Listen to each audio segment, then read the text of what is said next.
So what we've found is, from looking and analysing all the stories that we've gathered, is that transition to civilian life is not a one-off event. It's not that you are military one day and then you're civilian the next. And actually what people tend to have are lots of transitional experiences throughout their lives, sometimes decades after they've left service. And what we mean by transitional experiences are those moments, those events, those places where veterans and their family members need to negotiate the difference between civilian and military worlds. And these experiences can range from comical and the everyday through to the more serious and the more upsetting. Caroline, what stories stood out for you that really demonstrate this idea of transitional experiences? So one of the most memorable stories for me came from Brian, who was in the Royal Logistics Corps and became a primary school teacher. And he tells this story about how when he first started, he used to get really bad stomach ache by the end of the day, which was really painful. And it turned out he was feeling really uncomfortable because he was very used to working in a male environment where if he needed to, he could let rip. But because he was with a lot of school children, he was having to hold his farts in. And so a more comical story there. Yeah, and there was a lot of humour in the stories, you know.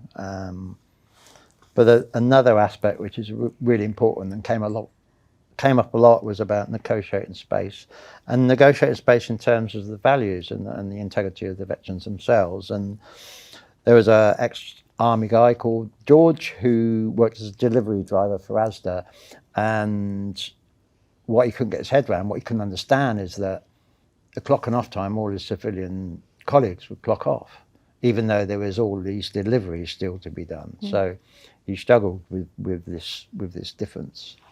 So in his professional life, he's noticing a clear kind of almost cultural difference or set of different rules applying to that professional workplace. But what we also found was that it wasn't just in the professional space that people had to encounter and negotiate these differences, but also in the social world. Caroline, can you share an example of that?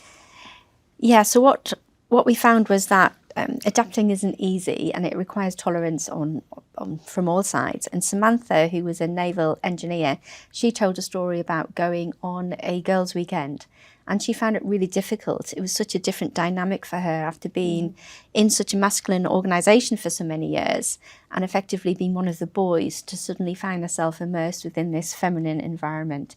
And she really found it confusing. Yeah.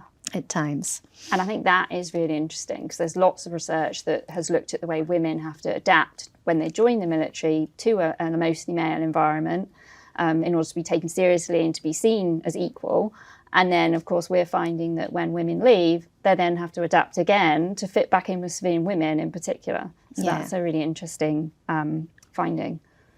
I think there's also this presumed notion that because we are veterans that we're able to adapt, and that's just not always the case. And I think the research highlights that that's not always the case. I think there is this huge assumption around our adaptability. Absolutely. And that reminds me of a story, Steve's story, and he was actually a former RAF regiment gunner, and he really struggled to adapt, especially after his tour in Northern Ireland, and actually to this day continues to see threat when there is none, to not know who to trust in civilian world. And that often means that he gets angry and then can respond inappropriately. And so what we've seen from all of these different stories that we've just highlighted is that these transitional experiences have similar qualities, but vary in their kind of significance and vary in their consequences, depending on people's individual circumstances.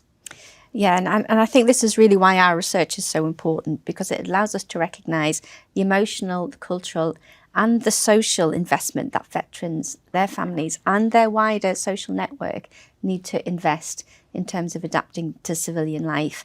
You know, and it takes work and it takes a lot of effort.